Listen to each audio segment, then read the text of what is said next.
आज मी शेंगदाण्याची पोळी बनवणार आहे।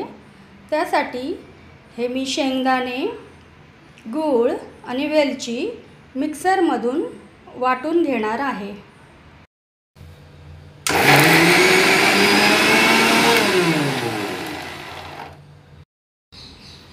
शेंगदाणे, गूळ आणि वेलची हे वाटण आपलं वाटून झालेलं आहे।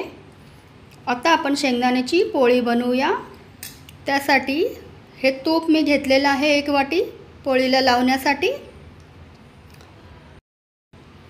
गव्हाचं पीठ किंवा मैद्याच्या पिठातही तुम्ही ह्या पोळ्या करू शकता, पण मी गव्हाच्या पिठातच करते।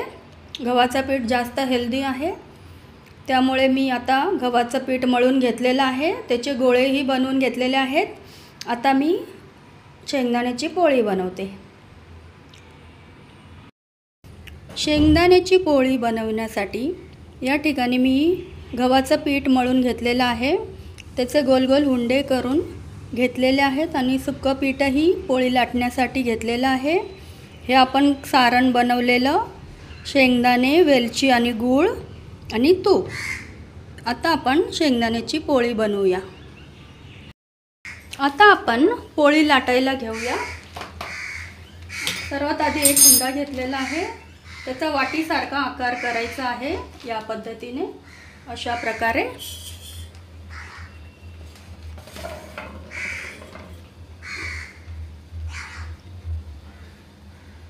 प्रकारे वाटीसारखा आकार करून घ्यायचा आहे व हे सारण आपल्याला यात भरायचं आहे। अशा पद्धतीने कमी जास्त प्रमाण तुमच्या आवडीप्रमाणे तुम्ही भरू शकता। आणि हे असं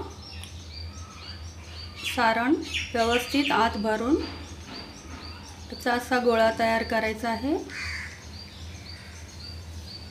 व सुक्कं पीठ लावून त्याला आपण लाटून घ्यायचं आहे।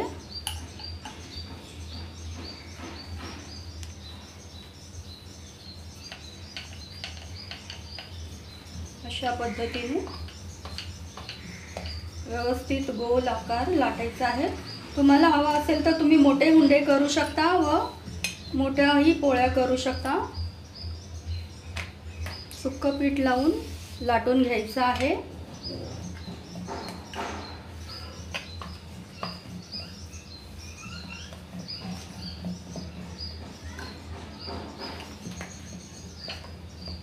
पोळी आपली लाटून झालेली आहे।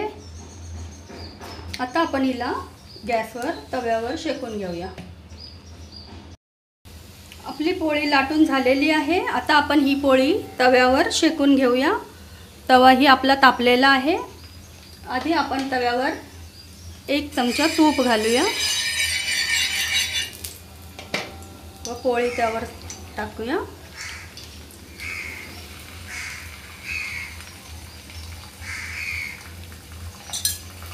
व्यवस्थित दोन्ही बाजूनी पोळी भाजून घ्यायची आहे।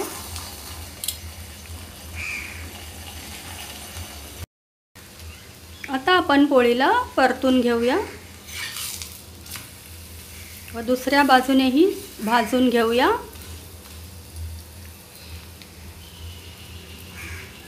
लहान मुलांना टिफिनला द्यायला सुद्धा या चांगल्या आहेत। प्रवासात कुठे बाहेर जाताना सोबत घेऊन जाऊ शकता।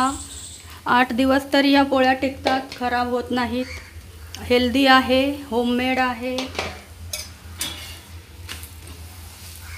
तुम्ही नक्की ट्राय करा। पोळी आपली तयार आहे।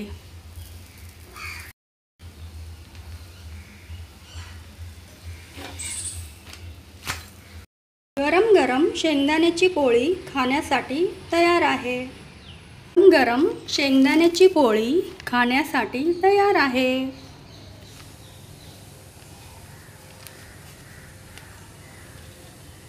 बघा, आतून मस्त सारण भरलेलं आहे। वरून तूप लावून खाल्लं की अजून टेस्टी लागते। तुम्ही नक्की ट्राय करा। गरम गरम शेंगदाण्याची पोळी खाण्यासाठी तयार आहे। एन्जॉय।